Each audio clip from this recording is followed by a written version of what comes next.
बिस्मिल्लाहिर्रहमानिर्रहीम। मुअज़्ज़िज़ नाज़रीन, अस्सलामु अलैकुम वरहमतुल्लाह। अब तमामी हज़रात का खैर मक़दम करता हूँ अपने बिल्कुल ही ख़ास प्रोग्राम कामयाबी के रास्ते में। जी हाँ, ख़ुद रसूलुल्लाह सल्लल्लाहु अलैहि वसल्लम ने इरशाद फरमाया कि हुब्बुल वतन मिनल ईमान, कि अपने वतन से मोहब्बत करना ईमान का एक हिस्सा है। तो वाक़अन ये हमारी ख्वाहिश है कि अपने मुल्क की खिदमत करें, अपने तन मन धन से, चाहे कुछ भी हो जाए अपने मुल्क का साथ ना छोड़ें।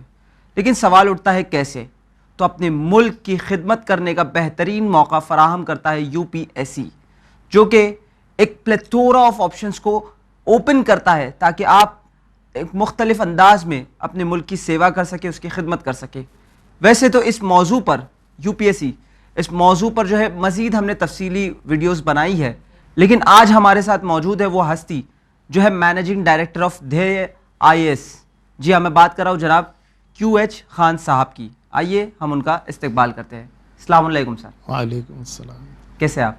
बहुत बेहतर अल्हम्दुलिल्लाह। जी, तो हमने देखा है कि civil services it is one of the most anticipated career options in our country, और होना भी चाहिए, क्योंकि अगर इंसान को अपने मुल्क की खिदमत करनी है और ख़ुद कुछ कर दिखाना है, so then I think it is one of the best options that one could follow. तो यहाँ पे मैं जानना चाहूँगा, अगर वाक़ईन किसी बच्चे को इस फील्ड में एक करियर परस्यू करना है और ख़ुद अगर पेरेंट्स चाहते हैं कि उनका बच्चा अपने मुल्क की खिदमत कर सके, तो किसी भी चीज़ की बुनियाद एक उसके स्कूल लेवल पे, एक हम कह सकते हैं फाउंडेशन उसकी स्कूल लेवल पे रखी जाती है।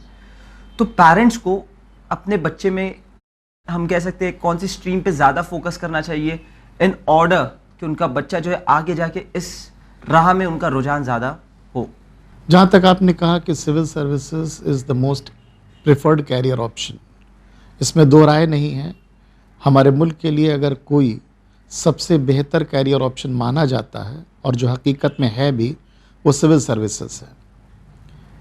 अगर आपके अंदर वाकई में कौम की और मिल्लत की, मुल्क की खिदमत का जज्बा है, तो हमारा मानना है कि इससे बेहतर आपके पास कोई और प्लेटफॉर्म हो ही नहीं सकता।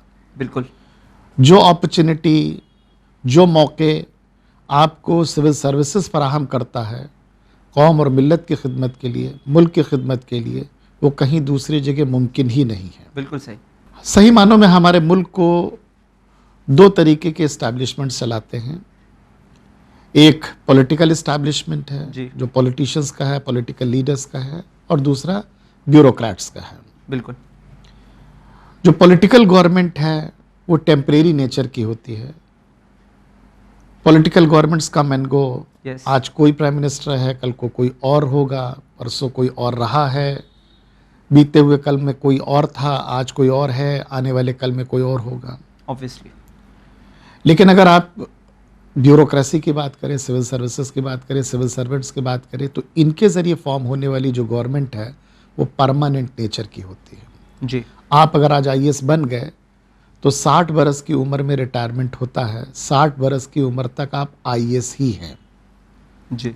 और आईएएस की खिदमत का जो दायरा बहुत वसी है।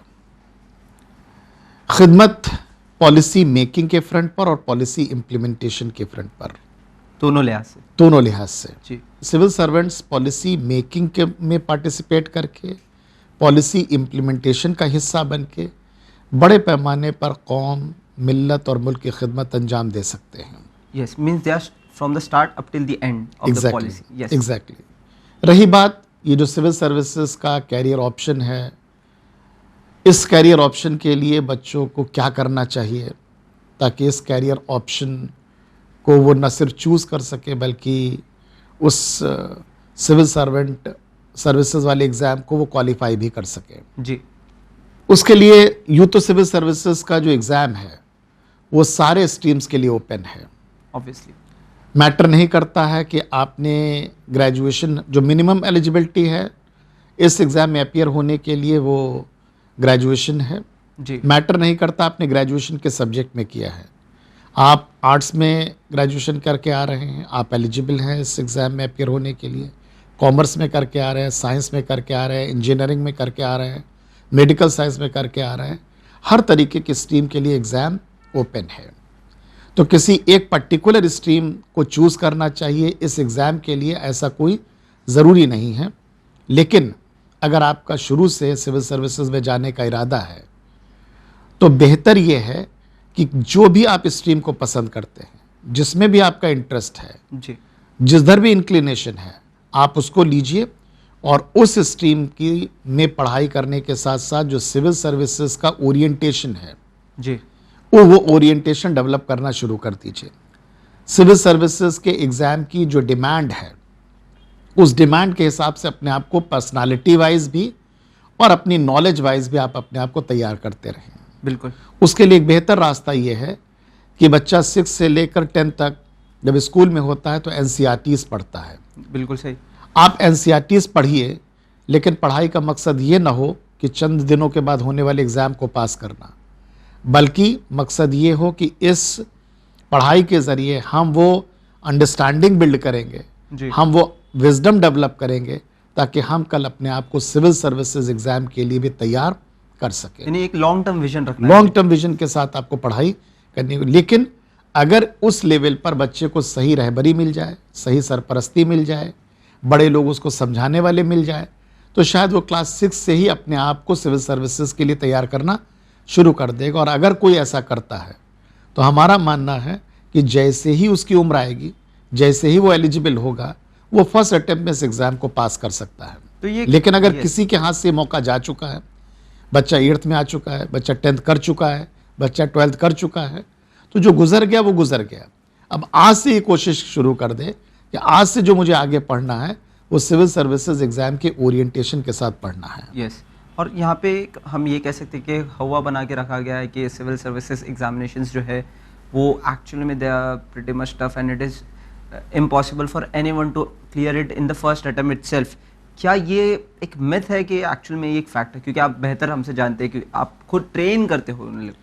जी एक्चुअली ये जो सिविल सर्विसेज कंपटीशन है, जी जो सिविल सर्विसेज है, जी वो अपने आप में बहुत प्रेस्टिजियस चीज़ है। ऑब्वियसली इसके प्रेस्टिजियस होने की वजह से कहीं ना कहीं इसके साथ बहुत सारी मिथ्स जुड़ गई हैं, और उन्हीं मिथ्स में से एक मिथ ये है कि civil services competition is the toughest on this earth. We could say the second toughest after हाँ, लॉ एग्जाम। यस। और जब हम टफ या टफेस्ट के वर्ड का इस्तेमाल करते हैं तो ऐसा लगता है कि ये तो साहब ना होने वाली चीज़ है। हाँ, लेकिन हर साल 800, 900, 1000 बच्चे सिविल सर्विसेज को क्वालिफाई करके सिविल सर्वेंट बनते हैं, इस एग्ज़ाम को क्वालिफाई करके सिविल सर्वेंट बनते हैं। वो हम ही आप जैसे ही तो हैं, वो किसी दूसरे प्लैनेट से तो आ नहीं रहे हैं। ऑब्वियसली राइट, हम ही आप जैसे हैं। अगर वो इस एग्ज़ाम को क्वालिफाई कर रहे हैं तो कोई दूसरा भी शख्स इस एग्ज़ाम को क्वालिफाई कर सकता है। यस। तो ये अपने आप में अजीब और गरीब बात है कि साहब this is so tough that can not be cracked, ये गलत बात है। और जहाँ तक हाँ टफ एग्ज़ाम तो है, यस, लेकिन अगर कोई चीज़ मुश्किल है तो उस मुश्किल चीज़ को हासिल करने के लिए उसके हिसाब से आपको प्लानिंग करनी होगी, उसके हिसाब से आपको स्ट्रैटेजी बनानी होगी, उसके हिसाब से आपको रोड मैप तैयार करना होगा। अगर आपने ये सब चीज़ें कर ली तो यकीन जानिए सिविल सर्विसेज एग्ज़ाम बहुत मुश्किल नहीं है। Yes. हमारा मानना है। यस। 11th 12th में जब बच्चा पहुंचता है तो आमतौर से हमारे मुल्क के अंदर 2 कैरियर ऑप्शन ऐसे होते हैं 11th 12th में, जी जो आमतौर से माँ बाप अपने बच्चों के लिए फैसला करते हैं। एक मेडिकल साइंस है और एक इंजीनियरिंग है। ये तो हर घर की कहानी हर घर की कहानी है। जी। नीट की हम बात नहीं कर रहे हैं, लेकिन IIT JEE का जो कंपटीशन है, हमारा मानना है कि civil services competition IIT JEE से आसान कंपटीशन है। ये this is something very new. Exactly. Yes. लेकिन civil services is all about strategy. सिर्फ किताबें पढ़कर आप सिविल सर्विसेज एग्जाम पास नहीं कर सकते हैं। हमारा मानना है कि सिविल सर्विसेज की तैयारी किताबों को पढ़ने के बाद शुरू होती है। यस। जो आपने किताब पढ़कर नॉलेज एक्वायर की है, जो अंडरस्टैंडिंग बिल्ड की है, अगर उस नॉलेज, उस अंडरस्टैंडिंग को आपको अप्लाई करने की स्किल नहीं है आपके अंदर, उसका इस्तेमाल करते हुए जो प्रैक्टिकल वर्ड की प्रॉब्लम है उनको सॉल्व करने की सलाहियत आपके अंदर नहीं है, तो you are not fit for civil services. हमें बस यही चीज़ डेवलप करनी है। अगर हम कोई नॉलेज एक्वायर कर रहे हैं तो उस नॉलेज का प्रैक्टिकल यूज़ कहाँ कैसे हो सकता है, ये सोच हमें डेवलप करनी है। यानी इसका मतलब ये है कि उस शख्स को सिर्फ किताबी कीड़े तक होना महदूद नहीं रखता है। बिल्कुल बिल्कुल जी, उससे प्रैक्टिकल वर्ल्ड की एक्चुअल Exactly. नॉलेज होना ज़्यादा। अगर आपके पास सिर्फ बुकिश नॉलेज है तो शायद आप इस एग्जाम को क्वालिफाई नहीं कर पाएंगे, लेकिन अगर आपने एक प्रैक्टिकल नॉलेज एक्वायर की है, जी उस बुकिश नॉलेज से आगे बढ़कर उस नॉलेज का इस्तेमाल करते हुए प्रैक्टिकल वर्ल्ड की प्रॉब्लम्स के सोल्यूशन के बारे में सोचा है, जी तो यकीन जानिए आप सिविल सर्विसेज के एग्जाम के रास्ते में सही डायरेक्शन में मूव कर रहे हैं। जी। और यहाँ पे जैसा कि आपने कहा कि सिर्फ इस इम्तिहान के लिए हम ये कह सकते हैं कि हार्ड वर्क नहीं बल्कि स्मार्ट वर्क करना बहुत ज़रूरी है, एक स्ट्रैटेजी होना चाहिए। तो आप बता सकते हैं कि क्यों इस एग्ज़ाम में स्मार्ट वर्क का होना बहुत ज़्यादा ज़रूरी है?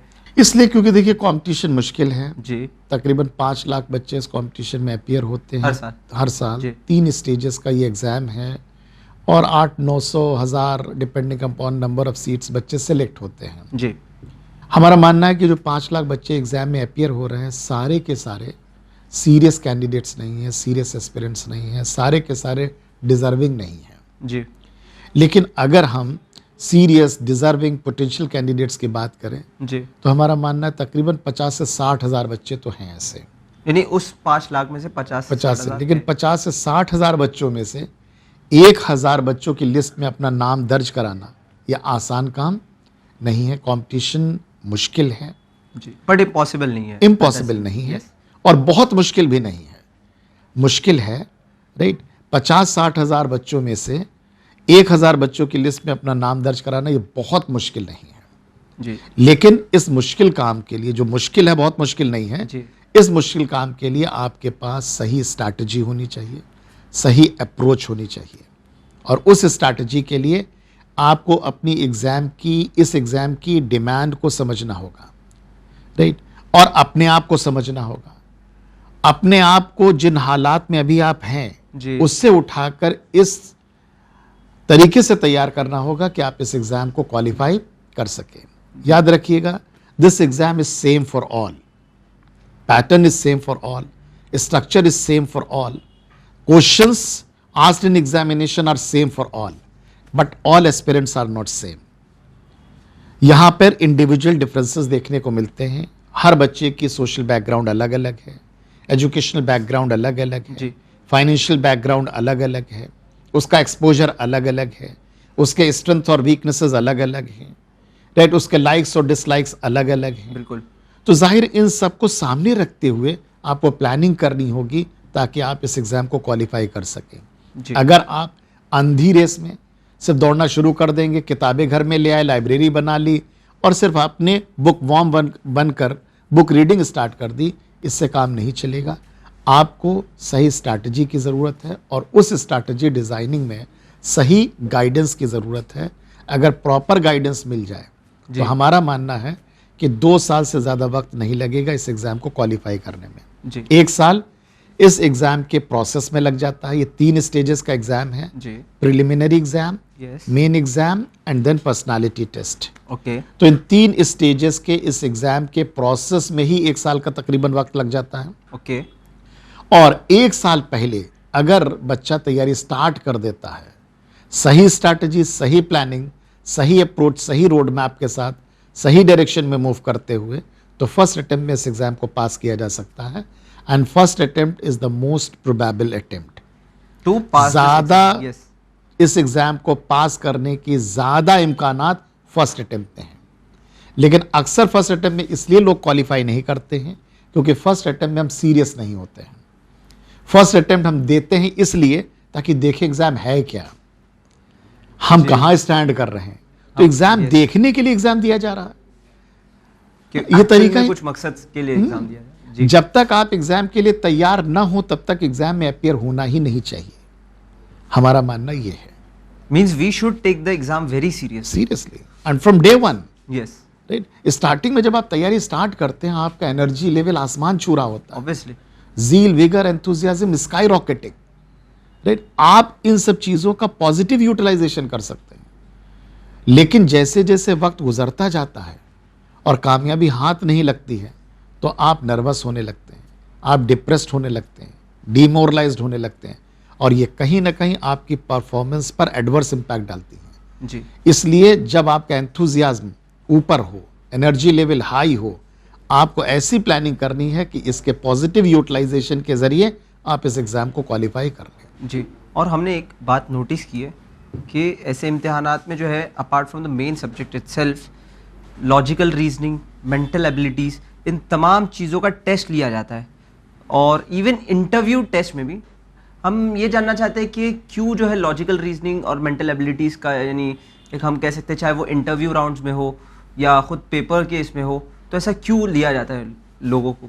देखिए, सिविल सर्वेंट बनने के बाद आपका काम क्या होगा, आपको ये चीज समझनी होगी। जी सिविल सर्वेंट यानी सिविल सोसाइटी के लिए आपको काम करना, लोगों के लिए काम करना है, लोगों के वेलफेयर के लिए काम करना है, लोगों की रोजमर्रा जिंदगी की जो प्रॉब्लम्स हैं जी उन प्रॉब्लम्स के सोल्यूशन के लिए काम करना है। ये आपकी जिम्मेदारी है कल सिविल सर्वेंट बनने के बाद। जी वो तरह तरह के सर्विसेज के जरिए आप इस काम को अंजाम देते हैं। बिल्कुल। जब आपको जाके सोसाइटी के बीच में काम करना है, राइट, तो सोसाइटी के अंडरस्टैंडिंग भी होनी चाहिए, सोसाइटी की प्रॉब्लम्स की अंडरस्टैंडिंग होनी चाहिए, ऑन ग्राउंड रियलिटी। प्लस आपके पास उस सोशल प्रॉब्लम के सोल्यूशन के लिए आइडियाज भी होने चाहिए। ओके। और ये आइडियाज सिर्फ किताबों से नहीं मिलेंगे आपको, it is not limited up to theories. Exactly. Yes सिर्फ थ्योरी तक लिमिटेड नहीं होंगे। यस। किताबों से जो आपने नॉलेज एक्वायर की है, अगर उस नॉलेज को अप्लाई करने की एबिलिटी आपके पास नहीं है, और ऐसी एबिलिटी के लिए जरूरी है कि आपके पास लॉजिकल थिंकिंग हो, क्रिटिकल रीजनिंग थिंकिंग हो, एनालिटिकल एबिलिटी हो। जी इसलिए इन सारी चीज़ों को चेक करने के लिए जो फर्स्ट स्टेज का एग्जाम है, जिसको हम प्रिलिमिनरी एग्जाम कहते हैं, उसी में ये सीसैट रखा गया है, जी ताकि सीसैट के जरिए हम ये पता कर सकें कि ये जो कैंडिडेट है कि क्या ये आगे एग्जाम लिखने लायक है या नहीं है। Preliminary exam is basically screening exam, यानी वहां से जो है लोग छटते हैं, फिल्टर किया जाता है ये देखने के लिए क्या ये एग्जाम देने लायक है। और सही मानों में जो एग्जाम है वो मेन एग्जामिनेशन है और पर्सनालिटी टेस्ट। इन्हीं दोनों स्टेजेस के मार्क्स के बेसिस पे मेरिट बनती है। ओके। उसी मेरिट के बेसिस पे सिलेक्शन होता है, उसी मेरिट के बेसिस पे तय किया जाता है कि आपको कौन सी सिविल सर्विस मिलेगी। आप आईएएस बनेंगे, आप आईपीएस बनेंगे, आप आईएफएस बनेंगे, आप दूसरे सिविल सर्विसेज में जाएंगे। आईएएस बन रहे हैं तो आपको कौन सा कैडर मिलेगा, किस स्टेट में जाएंगे, सारी चीजें मेरिट के बेसिस पे। और उस मेरिट में रोल किसका है, मेन एग्जामिनेशन और पर्सनालिटी टेस्ट। तो अगर आपने प्रीलिम्स क्वालिफाई कर लिया तो उसके बाद प्रीलिम्स का कोई रोल नहीं है। ओके। ये स्क्रीनिंग स्टेज है। जी। तो हम स्क्रीनिंग स्टेज पर ही उन बच्चों को बाहर कर रहे हैं, यूपीएससी बाहर कर रही है, जिनको लेकर यूपीएससी का मानना है कि इनके पास वो एप्टीट्यूड नहीं है, वो रीजनिंग एबिलिटी नहीं है, वो एनालिटिकल एबिलिटी नहीं है, जिसकी ज़रूरत है कल गवर्नेंस और एडमिनिस्ट्रेशन का हिस्सा बनकर वहां अपने काम के साथ जस्टिस करने के लिए। जी, यानी हम ये कह सकते हैं कि मुल्क की बात है तो we are selecting the best of the best from the students. और यहाँ पे देखा गया कि एक preliminary exams, mains and interview round. तो मैं एक मोटे मोटे तौर पे हम जानना चाहते हैं कि इंटरव्यू राउंड में जो इंटरव्यूअर है वो एक कैंडिडेट में क्या क्वालिटीज को लुक आउट करता है। फिर ये बात, ये इंटरव्यू नहीं है, बेसिकली पर्सनालिटी टेस्ट है। आपकी टेस्ट, पर्सनालिटी को जज किया जा रहा है। और यहाँ यकीन जानिए आपकी नॉलेज टेस्टिंग नहीं होती है इस पूरे राउंड में। जी। नॉलेज टेस्टिंग मेन एग्जामिनेशन के लेवल पर हो चुकी है। जाहिर है कि वहाँ नॉलेज होगी तभी आप कुछ लिख पाएंगे। यस। तो नॉलेज का टेस्ट तो वहाँ पे हो चुका है ऑब्वियसली। हालांकि वो भी प्योर नॉलेज का टेस्ट नहीं है, वो एप्लीकेशन ऑफ नॉलेज का टेस्ट है। But application part will come only after you attain the knowledge, you gain the knowledge. Then only you can apply. Then only you can apply this thing. ठीक है, तो वहां पे सही मानों में knowledge and application of knowledge check हो चुका है। जी। अब आपके अंदर उस पर्सनालिटी को देखना है, क्या आपके पर्सनालिटी में वो ट्रेड्स मौजूद हैं जिन ट्रेड्स की ज़रूरत है एक इफेक्टिव एडमिनिस्ट्रेशन रन करने के लिए। कल आपको एडमिनिस्ट्रेशन का हिस्सा बनना है। बिल्कुल। राइट, हिस्सा बनने पर क्या आप अपनी जो जिम्मेदारी है उसके साथ जस्टिस कर पाएंगे? क्या आप वाकई में एक एबल एडमिनिस्ट्रेटर बन पाएंगे? क्या आप एडमिनिस्ट्रेशन के लिए फिट हैं? उसके लिए जो ट्रेड्स की ज़रूरत है वो ट्रेड्स आपकी पर्सनालिटी में देखे जाते हैं। ओके। उन ट्रेड्स में क्या रहा? उन ट्रेड्स में decision making, quick decision, quick decision. Yes. Problem आ गई है, शहर में राइट्स हो गए हैं, इन राइट्स के लिए आपको फौरी कदम उठाना है, लॉ एंड ऑर्डर की सिचुएशन को कंट्रोल करना है। आप एरिया के पुलिस सीनियर पुलिस ऑफिसर हैं, आपको कदम उठाना है, आपको लॉ एंड ऑर्डर की सिचुएशन को कंट्रोल करना है। अब आप जाके हिस्ट्री और ज्योग्राफी की किताबें खोलकर थोड़ी ना वहां से नॉलेज निकालेंगे।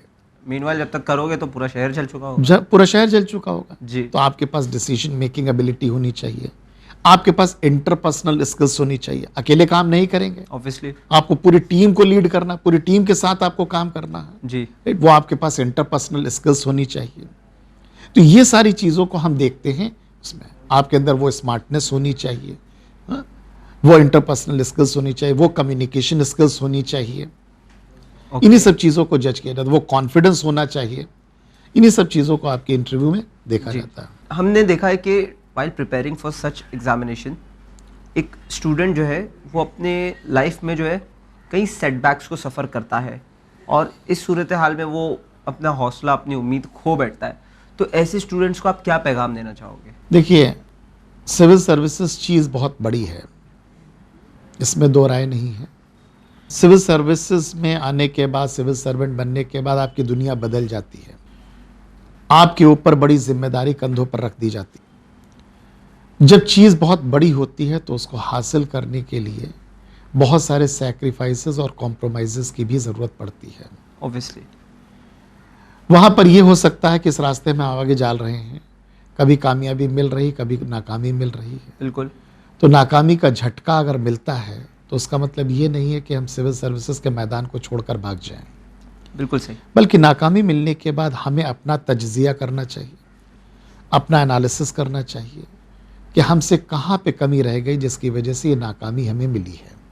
बिल्कुल सही। हाँ, कहीं ना कहीं कमी आपके अंदर ही छुपी होगी। आप अगर उन कमियों को आइडेंटिफाई करें, उस पर काम करें, उसको इम्प्रूव करें, तो शायद उस कमी को आप दूर कर लेंगे और फिर अगले अटेम्प्ट पे उस एग्ज़ाम को पास कर लेंगे। जी। दूसरी चीज़, जो सिविल सर्विसेज का प्रोसेस है, हमने बताया स्टार्टिंग में ही कि लंबा प्रोसेस, 3 स्टेजेस का एग्ज़ाम है, तकरीबन 1 साल का वक्त लग जाता है। मिनिमम 1 साल पहले आपको तैयारी शुरू कर देनी चाहिए। अगर before the examination, before appearing in the examination. जी। अगर आप फर्स्ट अटेम्प्ट में भी इस एग्ज़ाम को पास कर रहे हैं तब भी 2 साल का वक्त तो चाहिए। और आज के इस दौड़ते भागते दौर में 2 साल का वक्त अपने आप में बड़ा है। बिल्कुल। इस 2 साल के वक्त में मोटिवेशन बनाए रखना बड़ा मुश्किल हो जाता है। ऑब्वियसली। नाकामी आपको और ज़्यादा डिमोटिवेट कर देती है। पढ़ रहे हैं, कभी कभी आपको चीज़ें समझ में आ रही हैं, अच्छा फील करते हैं, नहीं समझ में आ रही हैं तो आप डिमोरलाइज होने लगते हैं। ऑब्वियसली। लगता है कि शायद सिविल सर्विसेज की तैयारी का फैसला हमने गलत कर लिया, हम इसके लिए बने नहीं थे, हमें कुछ और करना चाहिए था। एक ये बहुत जी, एक ये भी जहन में आता है कि 2 साल अगर मैंने गुजार लिए, कुछ हुआ नहीं, तो मेरा आगे का करियर का क्या जी, होगा? ये भी आता है। तो इस तरीके की चीज़ें आती हैं सिविल सर्विसेज की तैयारी में। जी। इस तरीके के जो फ्लक्चुएशंस हैं, ये अप्स एंड डाउन्स हैं, कभी हाई फील करना, कभी लो फील करना, कभी अप कभी लो। जी। ये चीज़ बहुत कॉमन है, हर एक के साथ होती है, हैपन्स टू एवरीवन। कभी आप बहुत एक्साइटेड फील करते हैं, लगता है कि नाउ ये कंपटीशन हमारे हाथों में है, none can stop us becoming IAS. और कभी लगता है कि साहब सिविल सर्विसेज तो हमारे लिए मुमकिन ही नहीं, this is not my cup of tea, this is not my cup of tea, we are not meant for this. Examination. इस तरीके की सोच डेवलप होती है, हर एक के साथ होता है। जी। आपको इन अप्स एंड डाउन्स में बैलेंस बनाना है, हाइज एंड लोज में बैलेंस बनाना है। जब अच्छा फील हो तो आप सुपर एक्साइटेड स्टेटमेंट में चले जाएं, और जब थोड़ा सा नाकामी लग रही हो तो ऐसा ना हाईली डिप्रेस मोड में चले जाएं। उसमें बैलेंस बनाने की ज़रूरत है। और बैलेंस बनाने के लिए अच्छा रास्ता ये है कि आप ये सोचिए कि जिस रास्ते पर आप चल रहे हैं उस रास्ते का अंजाम क्या है, आप किस चीज़ को हासिल करने के लिए आगे बढ़ रहे हैं। वो चीज़ जो न सिर्फ आपकी दुनिया बदलेगी बल्कि आपके ज़रिए न जाने कितने लोगों के मुस्तकबिल बदल जाएंगे। Obviously. हजारों और सैकड़ों लोगों की जिंदगी पर आप असर डाल सकते हैं। Means one person can influence a lot of people. You can touch millions of lives. Yes. You can touch millions of lives. तो अब इस चीज को हासिल करने जा रहे हैं, अगर ऐसी चीज हासिल करने जा रहे हैं तो कुछ अगर दुश्वारियां हैं, कुछ मशक्कतें हैं, कुछ परेशानियां हैं, तो आप उनको बर्दाश्त कर लेंगे। इसके साथ साथ जो सक्सेस स्टोरीज हैं, जी। If you look at success stories, right. बहुत सारे ऐसी भी सक्सेस स्टोरीज मिल जाएंगी जिनकी इस तैयारी के दौरान की जो कंडीशन थी बहुत एडवर्स थी। ऐसी एडवर्स कंडीशन में रहते हुए उनके पास मीन्स नहीं थे, रिसोर्सेज नहीं थे, प्रॉपर गाइडेंस भी अवेलेबल नहीं थी, लेकिन उसके बावजूद उन्होंने कोशिश की, मेहनत की, लगे रहे जद्दोजहद में और कामयाब हो गए। अगर ऐसे लोग कामयाब हो सकते हैं तो आप भी कामयाब हो सकते हैं। कहीं ना कहीं ये सोच आपके अंदर पॉजिटिविटी लाएगी, और पॉजिटिव एटीट्यूड का रहना इस कंपटीशन के लिए सबसे ज़रूरी एक रिक्वायरमेंट है जी। फिर हमारे आपके लिए तो एक और बड़ी बात है कि हमें अल्लाह ताला पर भी भरोसा रखना चाहिए। हमने तैयारी शुरू की है, मदद खुदा आएगी हमारे पास। बिल्कुल, तवक्कल तो अल्लाह। तवक्कल अल्लाह, हमें मदद अल्लाह ताला की आएगी। नियत हमारी अच्छी है, हम इस कंपटीशन को क्वालिफाई करके उस पोजीशन पे पहुंचेंगे जिस पोजीशन के ज़रिए हम हर तरीके के पसमानदा लोगों को, हर तरीके के परेशान कुन लोगों की मदद करेंगे। इस नियत के साथ आप आगे बढ़ेंगे तो इंशाल्लाह अल्लाह की मदद भी आएगी। जी बिल्कुल। और यहाँ पे बस आखिर में यही कहना चाहूँगा कि जो टैलेंटेड स्टूडेंट्स होते हैं from marginalised sections of the society, और एक्चुअल में उनके टैलेंट को परखने के बाद हम ये जानना चाहते हैं कि ऐसे बच्चों के लिए क्या आपका कोई ऐसा प्रोग्राम है जो इनको सपोर्ट करता है in becoming a civil servant, in preparing them for this kind of examinations? देखिए, 2003 में हमने DIS के नाम से अपना ये कॉमर्शियल कोचिंग इंस्टीट्यूट स्टार्ट किया, और पिछले 21-22 सालों के अंदर हमें बेहतर रिजल्ट्स मिले। 4800 प्लस हमारे इंस्टीट्यूट से सिलेक्शन हुए हैं, यूनियन सिविल सर्विसेज में और स्टेट सिविल सर्विसेज में। तो इस कोचिंग इंस्टीट्यूट में अगर कामयाबी की बात की जाए रिजल्ट के तौर पर, तो अल्हम्दुलिल्लाह हमारी जो अचीवमेंट रहा, जो हमारी प्रोग्रेस रही, वो सेटिस्फैक्ट्री है। हम उस प्रोग्रेस से खुश हैं। इज़्ज़त भी मिली, नाम भी मिली, शोहरत भी मिला, लेकिन अभी तक जो कुछ भी चल रहा था वो सब कॉमर्शियल लाइन पर चल रहा था। लेकिन अब हमने एक सोशल इनिशिएटिव लिया है, मशाल के नाम से हमने एक सुपर 50 प्रोग्राम स्टार्ट किया है, जिसका मकसद है हिंदुस्तान के अलग अलग खित्तों से, और अलग अलग खित्तों का मतलब हर स्टेट का हम रिप्रेजेंटेशन चाहते हैं। यानी इस सुपर 50 बैच में हम हिंदुस्तान के हर इलाके से जो डिप्राइव्ड, जो मार्जिनलाइज स्टूडेंट्स हैं, उनको आइडेंटिफाई करके लेकर आएंगे, जो कर सकते हैं, जिनके अंदर फायर है, जिनके अंदर एक bare minimum level of understanding है, एक bare minimum level of aptitude है, जो करना चाहते हैं, जिनके अंदर तड़प है, जिनके अंदर कौम और मिल्लत और मुल्क की खिदमत का जज्बा है। हम ऐसे बच्चों को मुल्क के हर इलाके से आइडेंटिफाई करके लेके आएंगे। साथ ही साथ ये जो सुपर 50 बैच है, इस सुपर 50 बैच को हमने पूरी तरीके से सेकुलर बनाया है। इसमें हर कौम का रिप्रेजेंटेशन होगा। इसमें हिंदूज़ भी होंगे, मुस्लिम्स भी होंगे, क्रिश्चियन भी होंगे, इसमें आपका सिख भी होगा, इसमें जैन भी होगा, इसमें बुद्धिस्ट भी होगा।